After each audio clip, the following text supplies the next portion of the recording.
بسم اللہ الرحمن الرحیم نحمدہ ونصلی ونسلم علی رسولہ الکریم وآلہ واصحابہ الکرام اجمعین رب اشرح لی صدری ویسر لی امری واحلل عقدۃ من لسانی یفقہوا قولی ربی زدنی علما۔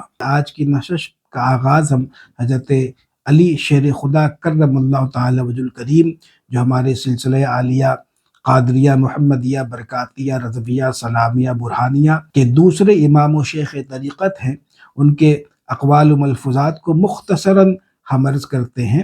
حالانکہ حضرت علی مرتضیٰ کرم اللہ تعالی وجہ الکریم تو علم کا دروازہ، آپ باب علم ہیں، اور آپ کے اقوال و ملفوظات کا بیان کرنا، یہ احاطہ تحریر میں لانا یا اس کو گفتگو کا موضوع بنانا، یہ تو ناممکن ہے کہ اس کا مکمل احاطہ ہو سکے، لیکن یہ کہ ہم تبرکاً چند اقوال پیش کرتے ہیں اور مولا کائنات حضرت علی شیر خدا کرم اللہ تعالی وجہ الکریم کے اقوال و ملفوظات اور ان کے ارشادات کے انشاءاللہ تعالی مختلف نشستوں میں ہم تذکرہ کرتے رہیں گے اور ان کے فیوز و برکات سے مالا مال ہوتے رہیں گے۔ یہ جو سلسلہ ہے تو ہم اس سلسلے میں مختصراً اپنے شیوخ اور پیران طریقت کے اقوال و ملفوظات کو مختصراً بیان کرنے کے پابند ہیں، لہٰذا حضرت علی کرم اللہ تعالی وجہ الکریم فرماتے ہیں کہ حکمت مومن کا گمشدہ خزانہ ہے، تو اسے چاہیے کہ جہاں سے بھی یہ ملے وہ اسے لے لے۔ آپ فرماتے ہیں کہ بصارت کا چلا جانا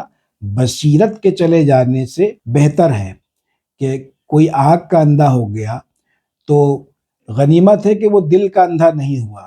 اگر بصیرت چلی گئی، دل کی روشنی چلی گئی، تو دین و دنیا دونوں کا خسارہ ہے۔ آپ نے فرمایا کہ جو شخص مال دینے میں سب سے زیادہ بخیل ہے، وہ اپنی عزت دینے میں سب سے زیادہ سخی ہے۔ یعنی بخیل کی کوئی عزت نہیں کرتا اور اس کو پرواہ نہیں، اس کی عزت مٹی میں مل جائے لیکن اس کا مال جو ہے وہ اس کے پاس رہے، اور سخی اس کی پرواہ نہیں کرتا، لہٰذا اللہ اس کو مال بھی دیتا ہے اور اس کو عزت بھی دیتا ہے۔ آپ نے فرمایا کہ جو شخص اپنے دشمن کے قریب رہتا ہے، اس کا جسم غم کی وجہ سے گھلتا جاتا ہے اور گھل گھل کر وہ لاغر ہو جاتا ہے۔ اس لیے فرمایا کہ دشمن کی نظر سے بھی بچنا چاہیے۔ آپ کے تمام ایکٹیویٹیز، آپ کے تمام حال و احوال اور روزمرہ، یہ سب ایسے شخص سے آپ ضرور بچائیں جو آپ کا دشمن ہو، آپ کا حاسد ہو۔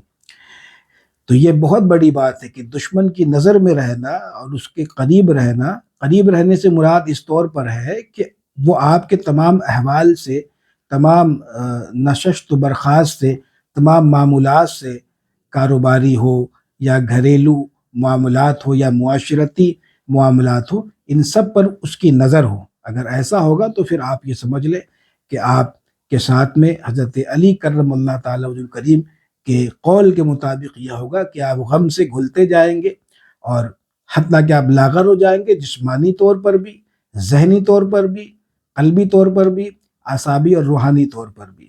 تو دشمن سے ہمیشہ اپنے تمام حال و احوال کو محفوظ رکھنا چاہیے اور پرائیویسی کا خوب اہتمام کریں۔ کسی غیر کو، کسی نااہل کو، ایسا شخص جسے اس بات کے بتانے کی حاجت نہیں ہے، آپ ہرگز اپنے معاملات کو کسی سے شیئر نہیں کریں۔ مثال کے طور پر آپ کا کوئی کاروبار ہے یا آپ کوئی جاب کرتے ہیں، تو اس کا تذکرہ ایسے شخص سے کرنا جس کا تعلق ان چیزوں سے نہیں ہے، تو آپ خود ایک مصیبت مول لیتے ہیں۔ ایسے ہی جو کہنا چاہیے عاملین احباب ہے، چلہ ریاضت کرتے ہیں، تو وہ ان باتوں کو کہنا چاہیے اچھے بھلے ہر قسم کے لوگوں سے بتاتے پھرتے ہیں، تو ایسے ان کا بتانا بھی جو ہے، اگر کسی حاسد کے کان میں یہ بات گئی تو وہ تو ویسے ہی حسد کرنے لگے گا اور نظر لگا دے گا۔ آپ نے فرمایا کہ خدا کی رحمت سے نا امید ہونا یہ نقصان دہ ہے۔ خدا کی رحمت سے کبھی نا امید نہیں ہونا چاہیے۔ قرآن فرماتا لا تقنطوا من رحمت اللہ، اللہ کی رحمت سے نا امید نہ ہو۔ آپ کا بڑا پرمغز قول ہے کہ دین کی درستی دنیا کے نقصان سے حاصل ہوتی ہے، یعنی کہ جب تک دنیا کا نقصان نہیں ہوگا، یا کم از کم ایسی صورت پیدا نہ ہوگی کہ اس میں دنیا کچھ حاصل نہیں ہو رہا، دین کا حصول نہیں ہو سکتا، دینی مقاصد اس سے حاصل نہیں ہو سکتے۔ دین کی خدمت کرنے کے لیے نہایت خالص دل چاہیے، بہت صاف نیت چاہیے، جب تک آپ کہنا چاہیے دنیا کو پیش نظر رکھیں گے تو آپ دین کی خدمت نہیں کر سکتے۔ نے فرمایا کہ فرصت کو کھونا بہت بڑی مصیبت ہے۔ اگر آپ کو آج فرصت ہے تو آج آپ علوم حاصل کر لیں، زبانیں سیکھ لیں، جو زبانیں آپ کو نہیں آتی ہیں، عربی، فارسی، انگریزی اور فرینچ اور بہت ساری ایسی زبانیں ہیں جس کو لوگ باقاعدہ سیکھتے ہیں۔ یعنی آج آپ کے پاس وقت ہے، آج فرصت ہے، لیکن آج آپ نے اس فرصت کے اوقات کو صحیح مصرف میں استعمال نہیں کیا، علم حاصل نہیں کیا، خواہ دین کا علم ہو یا دنیا کا علم، یا کوئی ہنر نہیں سیکھا جس سے آپ کا مستقبل بن جائے، جس سے دین اور دنیا کا کوئی فائدہ ہو جائے، تو آپ سمجھ لیں کہ یہ بہت بڑی مصیبت ہے۔ لہٰذا فرصت کے اوقات کو ہمیشہ ایسے کام میں آپ لگائیں کہ جس سے دین کا فائدہ ہو، اور نہیں تو کم از کم دنیا کا فائدہ تو ضرور ہو۔ اگر دنیا کا بھی فائدہ نہیں ہو، دین کا بھی فائدہ نہیں ہو، تو ایسے فرصت کا ضائع کرنا یہ بہت بڑی مصیبت ہے۔ اس طرف حضرت علی کرم اللہ تعالی وجہ الکریم اشارہ کرتے ہیں کہ فرصت کے اوقات کو ضائع کرنا یہ بہت بڑی مصیبت ہے۔ آپ کا مشہور قول ہے کہ علم مال سے بہتر ہے۔ فرمایا کہ علم تمہاری حفاظت کرتا ہے اور مال کی تم حفاظت کرتے ہو۔ آپ فرماتے ہیں کہ حق بات بہت بڑا معاون ہے، مددگار ہے، اور جھوٹ بہت کمزور معاون ہے۔ یعنی معاون تو ہے لیکن بہت کمزور ہے، مکڑی کے جالے کے جیسا۔ مولا کائنات فرماتے ہیں کہ صبر ایسی سواری ہے جو کبھی ٹھوکر نہیں کھاتی۔ جو آدمی صبر کی سواری پہ سوار ہوگا وہ کبھی ٹھوکر نہیں کھائے گا۔ آپ فرماتے ہیں کہ دشمن کے حسن سلوک پر بھروسہ مت کر، کیونکہ پانی کو آگ میں جتنا بھی گرم کیا جائے، بالآخر اسی پانی کو اگر واپس آگ میں ڈالو تو وہ آگ کو بجھا دے گی۔ یعنی کہ پانی میں وقتی طور پر تو آگ کی صفت پیدا ہو گئی، اس میں ہاتھ ڈالو تو ہاتھ جل جائے، لیکن وہی پانی اگر آگ میں آپ ڈال دیں تو آگ کو بجھا دے گی۔ لہٰذا دشمن کے حسن سلوک پر بھروسہ نہیں کرنا چاہیے۔ اور یہاں دشمن سے مراد اہل اسلام نہیں، بلکہ وہ لوگ ہیں جو اللہ و رسول پر ایمان نہیں رکھتے۔ آپ فرماتے ہیں کہ شریف عالم تواضع اختیار کرتا ہے، انکساری کرتا ہے۔ آپ دیکھیں گے جتنے بڑے بڑے شیوخ ہیں، جتنے بڑے بڑے علماء ہیں، آپ سب کے اندر میں ایک چیز آپ کو مشترک ملے گی، تواضع، انکساری، ڈاؤن ٹو ارتھ۔ اور فرمایا کہ جب کمینہ کو علم مل جائے تو وہ متکبر ہو جاتا ہے، اس کو غرور آ جاتا ہے۔ تو اللہ تعالیٰ علم کی آفت سے بچائے، غرور اور تکبر سے ہم سب کو اللہ تعالیٰ محفوظ رکھے۔ آپ نے فرمایا کہ شرافت اپنی بلند ہمتی سے حاصل ہوتی ہے، نہ کہ باپ دادا پر فخر کرنے سے۔ سبحان اللہ۔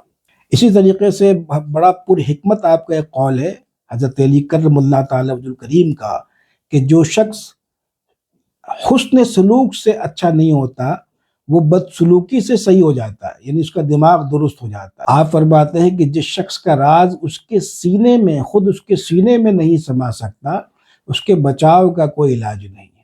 جو اپنا راز خود ہی فاش کرتا پھرے، لوگوں کو بتاتا پھرے، پھر اس سے مصیبت آ جائے تو اس کا کوئی علاج ہی نہیں ہے۔ بہت سے لوگوں کو آپ نے دیکھا ہوگا کہ بتاتا ہے اور پھر کہتا ہے کہ کسی سے کہنا نہیں، اپنی بات بتاتا ہے، راز کی بات، اور کہتا ہے کسی سے کہنا نہیں، تو آپ سمجھے کہ وہ اپنی مصیبت کا جو ہے وہ ایک دروازہ کھول رہا ہے۔ راز بتانا اپنی مصیبت کا دروازہ کھولنا ہے۔ آپ نے فرمایا کہ دنیا و آخرت کی مثال ایسی ہے کہ کسی شخص کی دو بیویاں ہیں، ایک کو راضی کرتا ہے تو دوسری روٹھ جاتی ہے، دوسری کو مناتا ہے تو پہلی خفا ہو جاتی ہے۔ آپ فرماتے ہیں کہ جب رزق تم پر تنگ ہو جائے تو اس کی کشادگی کے لیے خوب استغفار پڑھو، اللہ تعالیٰ سے توبہ کرو اور استغفار کرو، تو اللہ تعالیٰ تمہارا رزق کشادہ کر دے گا۔ آپ نے فرمایا کہ برائیوں سے پرہیز کرنا نیکیاں کمانے سے بہتر ہے۔ آپ نے فرمایا کہ عقیدے میں شک کرنا شرک کے برابر ہے۔ آپ فرماتے ہیں کہ فقر دنیا میں عذاب بھی ہے اور ثواب بھی ہے، یعنی فقر و فاقہ، تنگ دستی، عسرت، اس کے بارے میں فرمایا کہ یہ دنیا میں عذاب بھی ہے اور ثواب بھی ہے۔ ثواب اس طور پر ہے کہ اگر اللہ تعالیٰ نے کسی کو فقر میں مبتلا کیا ہے لیکن وہ پھر بھی اللہ تعالیٰ کا شکر گزار بندہ ہے، اس پہ صابر ہے، اور اللہ نے اس کو جتنا جو کچھ دیا ہے اسی پہ وہ خوش ہے، راضی ہے، اور اللہ کی حمد و ثنا کرتا ہے، خلق خدا سے اس بات کا شکوہ نہیں کرتا کہ اس کو کوئی پریشانی ہے، کوئی تنگی ہے، تو کہتے ہیں حضرت علی کرم اللہ تعالی وجہ الکریم کہ ایسا فقر جو ہے اس کے لیے ثواب ہے۔ اور عذاب کی صورت یہ ہے کہ یہی شخص اگر خدا نخواستہ لوگوں سے شکایت کرتا پھرے اور اپنی تنگی اور اپنی بدحالی کا لوگوں سے شکوہ کرتا پھرے اور اللہ تعالیٰ کی حمد و ثنا بجا نہیں لائے اور اللہ کی ناشکری کرے، اللہ تعالیٰ سے بھی شکوہ کرے اور اس کے خلق سے، اس کی مخلوق سے بھی شکوہ کرے اپنی تنگ حالی کا، اپنے فقر و فاقہ کا، تو کہتے ہیں کہ یہی اس کے لیے عذاب کی صورت ہے۔ یعنی اللہ تعالیٰ نے اس کو اس فقر میں اس لیے مبتلا کیا تاکہ یہ فقر اس کے لیے عذاب کی صورت بن جائے۔ جو پہلا شخص ہے اس کے اخلاق اچھے ہوتے ہیں اور یہ جو دوسرا شخص ہے اس کے اخلاق برے ہوتے ہیں۔ فقر کے ثواب اور عذاب ہونے کی پہچان یہی ہے کہ جو فقر میں مبتلا شخص ہے آپ اس کے اخلاق دیکھیں کہ اس کے اخلاق کیسے ہیں، اللہ کے حضور اس کے بندوں کے سامنے اس کے اخلاق کیسے ہیں۔ لہٰذا برے اخلاق کا ہونا یہ فقر کے عذاب کی صورت ہے، اور اچھے اخلاق کا ہونا یہ اللہ تعالیٰ کی طرف سے اسے ثواب کی ایک صورت ہے، اور یہ بھی وقتی طور پر ہے، جیسا کہ حضرت شیخ عبد القادر جیلانی رضی اللہ تعالیٰ عنہ نے اپنے جو مقالات ہے، کہنا چاہیے فتوح الغیب شریف کے کسی مقالے میں نے پڑھا تھا کہ فرمایا یہ بھی ایک وقتی ایک صورت ہوتی ہے، پھر اللہ تعالیٰ اسے ہمیشہ کے لیے غنائے ظاہری و باطنی عطا فرماتا ہے۔ مولا کائنات حضرت علی مرتضیٰ کرم اللہ تعالی وجہ الکریم کے کچھ ارشادات و ملفوظات ہم نے آپ کو پڑھ کر کے بتائے۔ اب اخیر میں آپ کی وصال کے وقت آپ نے حسنین کریمین کو جو وصیتیں کی اور محمد بن حنفیہ کو جو وصیت کی، اس حوالے سے مختصراً تبرکاً عرض کیے دیتے ہیں۔ آپ اپنے آخری وقت میں حضرت حسنین کریمین رضی اللہ تعالیٰ عنہما کو بلا کر فرمایا کہ تم کو تقوی کی وصیت کرتا ہوں، اور یہ کہ دنیا کو نہ چاہنا اگر وہ تمہیں چاہے، اور اس میں سے کچھ تم سے جاتا رہے تو اس پر رونا نہیں، حق کہنا، یتیموں پر رحم کرنا، کمزوروں کی مدد کرنا۔